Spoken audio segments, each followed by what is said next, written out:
Firman Tuhan yang akan kita renungkan pada pagi hari ini terambil dari kitab Amos pasal 7 ayat 10 sampai 17. Amos pasal 7 ayat 10 sampai 11 kita akan bacakan secara bergantian. Saya mulai ayatnya yang ke-10. Beginilah firman Tuhan. Lalu Amazia, imam di Betel, menyuruh orang menghadap Yerobeam, raja Israel, dengan pesan, Amos telah mengadakan persepakatan melawan tuanku di tengah-tengah kaum Israel. Negeri ini tidak dapat lagi menahan segala perkataannya.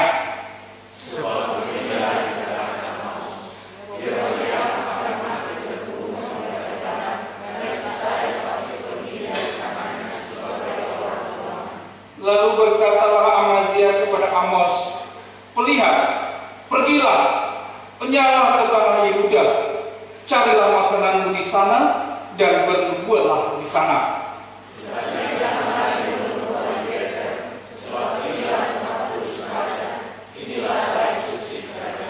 Jawab Amos kepada Amazia, aku ini bukan nabi, dan aku ini tidak termasuk golongan nabi, melainkan aku ini seorang peternak dan pemungut buah arah hutan.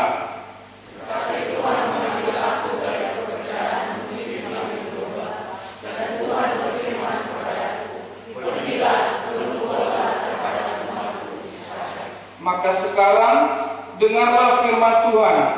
Engkau berkata, janganlah bernubuat menentang Israel, dan janganlah ucapkan perkataan menentang keturunan Ishak.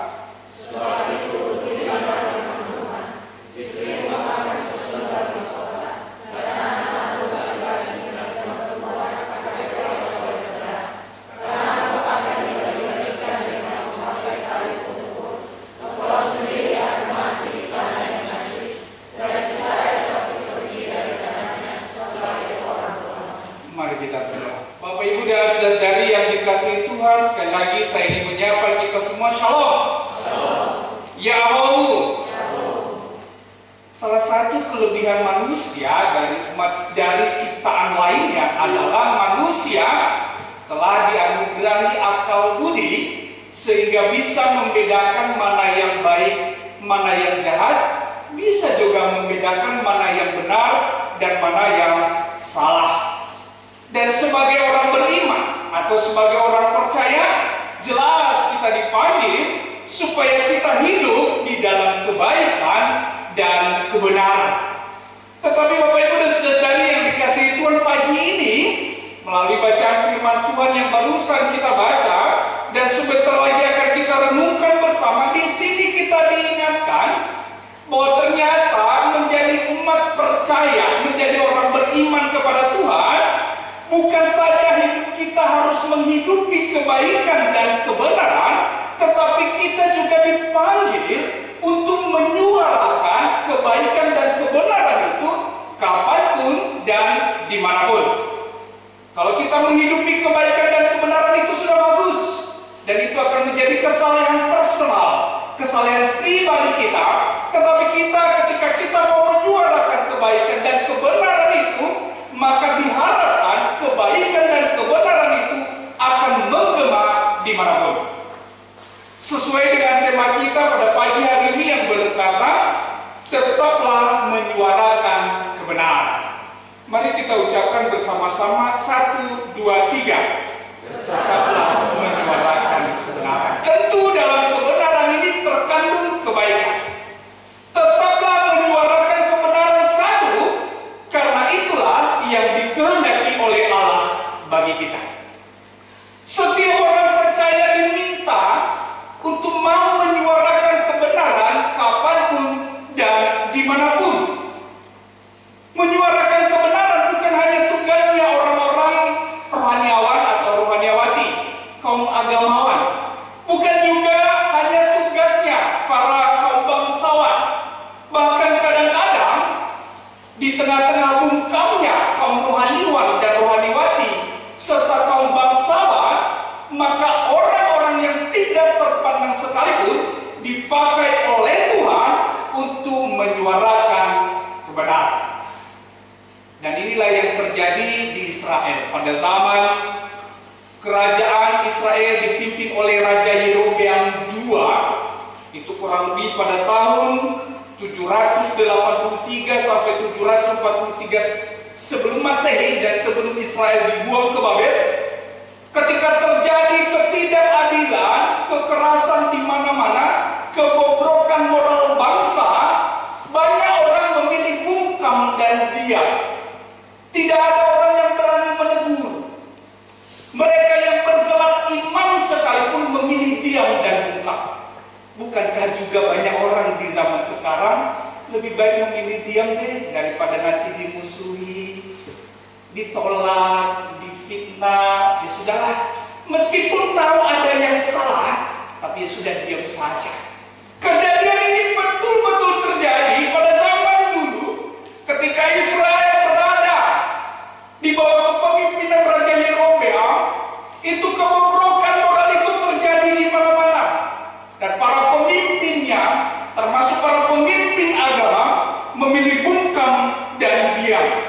Dan Amos sebagai peternak kambing domba, pemungut buah ara, itu tadi kita lihat di dalam ayat 15, bukan dari golongan terpandang. Ia sendiri berkata, aku bukan nabi, aku bukan golongan nabi, aku bukan imam, aku ini bukan siapa-siapa. Tetapi Tuhan memanggil aku untuk menyatakan kebenaran dan menyuarakan kebenaran di tengah-tengah bangsa Israel yang sedang mengalami kemerosotan moral. Kemerosotan moral Israel dapat kita lihat di dalam pasal-pasal sebelumnya. Memang di ayat kita tidak begitu jelas di sana dikatakan kesalahan mereka. Tetapi kita bisa lihat di dalam pasal 2, Amos 2 ayat 6 sampai 8. Israel dikatakan di sana bahwa mereka adalah orang-orang yang menjual orang benar karena uang. Jadi mereka menjual orang benar karena uang dan orang miskin karena sepasang kasut. Mereka menginjak-injak kepala orang lemah ke dalam debu dan membelokkan jalan orang sengsara. Siapa yang melakukan ini? Mereka yang memiliki kekuasaan dan kewenangan. Orang-orang dari golongan menengah ke atas mereka menindas orang-orang miskin dan lemah. Di dalam Amos pasal 3 ayat 10, di sana dikatakan bahwa orang-orang Israel mereka menimbun kekerasan dan aniaya di dalam purinya. Puri itu benteng mereka. Jadi di dalam kehidupan mereka, di dalam rumah mereka, di dalam benteng mereka, itu mereka menimbun aniaya dan kekerasan kepada mereka-mereka yang lemah dan miskin. Amos pasal 4 ayat 4 sampai 5, di sana juga dikatakan bahwa mereka, orang-orang Israel, memiliki ibadah yang disebut sebagai ibadah yang jahat. Ibadah jahat termasuk persembahan mereka dianggap jahat karena mereka melakukannya di atas kemunafikan, atas ketidakadilan dan kekerasan. Amos pasal 5 ayat 7, mereka disebut sebagai orang yang mengubah keadilan menjadi ipu. Ipu itu adalah pohon yang memiliki getah beracun. Dan racunnya itu dipakai, dioleskan di ujung panah yang mematikan. Jadi keadilan itu dipakai, diubah menjadi sesuatu yang beracun, yang dapat mematikan siapapun. Serta mengempaskan kebenaran ke tanah. Ini kata-kata yang begitu keras. Orang Israel mengempaskan kebenaran ke tanah. Mereka menginjak-injak kebenaran, sama sekali tidak menghargainya. Karena itu kebobrokan moral ini yang terjadi sedemikian hebat, Allah kemudian murka dan hendak membinasakan mereka melalui musuh mereka untuk kemudian dibuang ke Babel. Tetapi Bapak Ibu dan saudara-saudari yang dikasihi Tuhan, sebelum Tuhan membuang mereka, Tuhan masih mau menunjukkan kebaikannya dengan memanggil seorang Amos untuk bersuara di sana, menyadarkan mereka supaya kebobrokan itu diubah, supaya mereka mau bertobat dan berbalik ke jalan yang benar. Siapa tahu Allah mau mengasihani mereka. Bapak Ibu dan Saudari yang dikasihi Tuhan, rupanya suara kebenaran yang disampaikan oleh Amos ternyata mereka tidak mau terima. Padahal Amos jelas-jelas mengajak mereka. Misalnya kita lihat di dalam ayat pasal 5 ayat 4, dia berkata, carilah aku, maksudnya Allah, maka kamu akan hidup. Carilah yang baik dan jangan yang jahat, supaya kamu hidup. Ingat, kejahatanmu membuat engkau hancur dan mati. Allah akan segera mengirim musuh mereka untuk melindas mereka-mereka pembuat kejahatan itu. Karena itu Amos berkata, carilah yang baik dan jangan yang jahat. Ia juga berkata di dalam pasal 5 ayat 15, bencilah yang jahat dan cintailah yang baik. Tegakkanlah keadilan di pintu gerbang. Mungkin Tuhan alam semesta akan mengasihani sisa-sisa keturunan Yakub.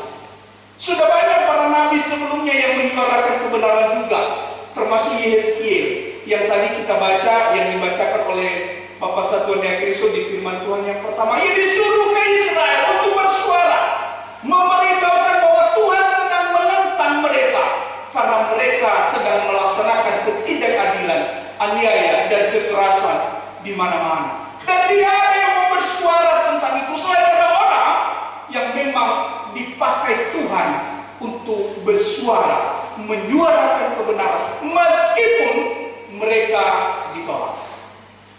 Bapak Ibu dan Saudari yang dikasihi Tuhan, tetaplah menyuarakan kebenaran selain karena itu adalah kehendak Tuhan bagi kita.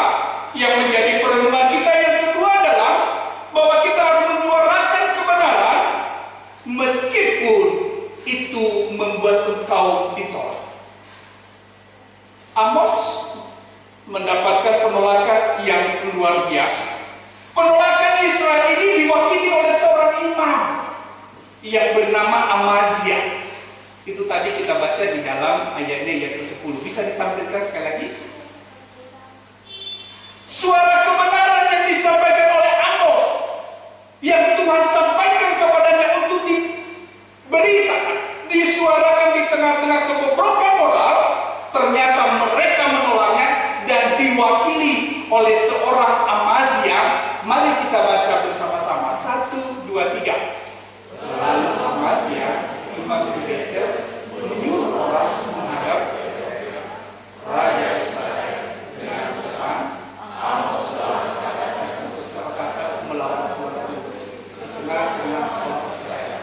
Negeri ini tidak dapat lagi menang segala kekuatannya. Bapak Ibu dan Saudari yang dikasihi Tuhan, penolakan ini diwakili oleh seorang imam. Imam itu penyuara kebaikan, penyuara kebenaran. Tetapi sayangnya pada saat ini ia telah memposisikan diri sebagai kaum yang menolak suara kebenaran itu sendiri. Dan penolakan ini bukan hanya penolakan biasa. Ini disertai dengan fitnah dan tuduhan. Apa yang ia tuduhkan? Ia membuat seolah-olah kritik Amos ini seolah-olah ini masalah pribadi antara Amos dengan raja. Ia menuduh Amos sebagai orang yang melakukan persepakatan, kemufakatan jahat untuk melawan Yerobeam. Padahal jelas Amos bukan memiliki masalah pribadi dengan raja, tetapi ia menyuarakan suara Tuhan. Ini antara Israel dengan Allah. Israel berdosa, maka Allah murka. Ia difitnah, dan kadang-kadang fitnah ini jauh lebih mematikan daripada pembunuhan itu sendiri. Fitnah yang diterima oleh Amos bukan hanya soal yang dituduh sebagai kaum pemberontak, ia juga direndahkan. Direndahkan dengan mengata-ngatai dia sebagai orang yang sedang mencari makan di Betel. Makanya kemudian ketika Imam Amazia berkata, pergilah, jangan cari makan di Betel. Seolah-olah Amos menyampaikan suara kritikan ini, suara kebenaran ini sedang mencari perhatian, sedang mencari makan. Padahal bukan. Amos tidak sedang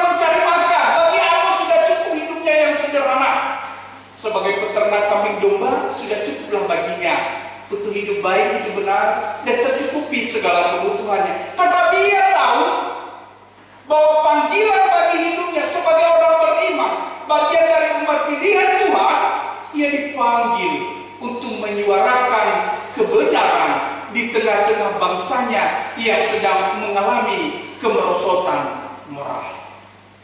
Dan apa yang dilakukan oleh Amos? Mendapat penolakan, pengusiran bahkan, disertai dengan fitnah dan perendahan akan harga dirinya, ia tidak mundur sedikit pun. Kalau orang lain mungkin akan mundur ketika tahu bahwa kebenaran yang disampaikan ini membuat penolakan terhadap dirinya. Sesungguhnya banyak juga dari kita tahu yang benar. Dan banyak sebenarnya orang yang bisa menyuarakan kebenaran karena yang memiliki data yang baik, yang memiliki kemampuan yang baik untuk berbicara. Tetapi hanya sedikit yang siap menanggung resiko. Sehingga hanya sedikit sekali dari orang-orang yang tahu yang benar itu yang berani menyuarakan kebenaran. Dan Amos mengambil resiko itu. Ketika para imam yang lain diam, bungkam, ia memilih mengambil resiko itu, menyuarakan kebenaran meskipun ia ditolak, diusir dengan fitnah dan perendahan akan harga dirinya. Bapak Ibu dan Saudari yang dikasihi Tuhan, yang menjadi refleksi bagi kita pada saat ini adalah sebagaimana tadi sudah saya sampaikan bahwa sesungguhnya kita ini tahu mana yang baik dan mana yang benar, juga tahu mana yang jahat dan mana yang salah.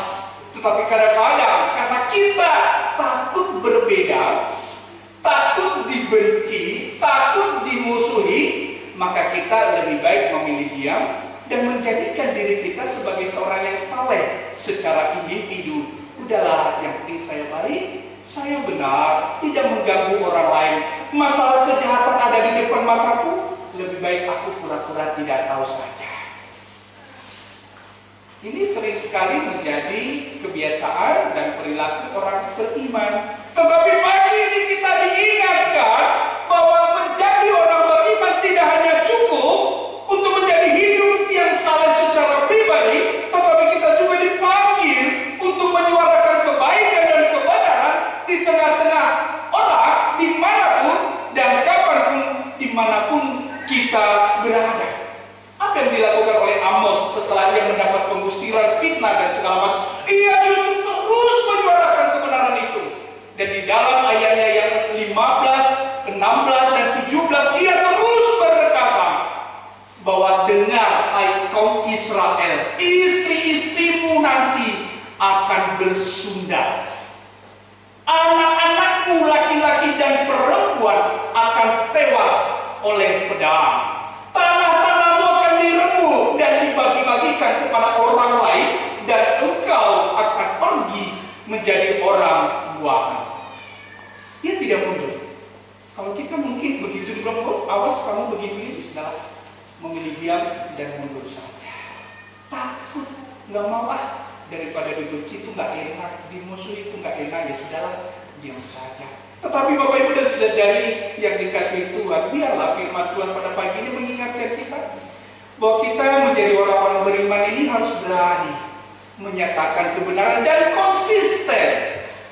Bukan hanya berani di awal lalu di tengah-tengah mundur, tetapi konsisten. Itulah yang disampaikan, tetaplah.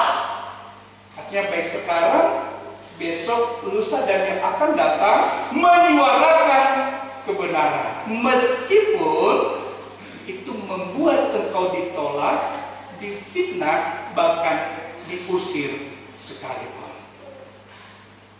Amos tidak takut karena dia tahu Tuhan yang memanggilnya, Tuhan yang menghendakinya supaya menyuarakan kebenaran. Dan kita juga tahu kita ini orang-orang beriman, ada Tuhan yang menolong, menyertai kita. Ketika kita konsisten menyuarakan kebenaran, aniaya, penderitaan dan deras sekalipun tidak mampu memisahkan Tuhan dari kita untuk menolong, menyertai, memampukan kita sehingga kita tetap bisa hidup dalam kebaikan dan kebenaran serta mau menyuarakannya kapanpun dan dimanapun. Tuhan Yesus memberkati. Ayat apalah? Ayatnya yang ke-15. Kita baca bersama-sama. 1, 2, 3. Tetapi Tuhan mengambil aku dari pekerjaan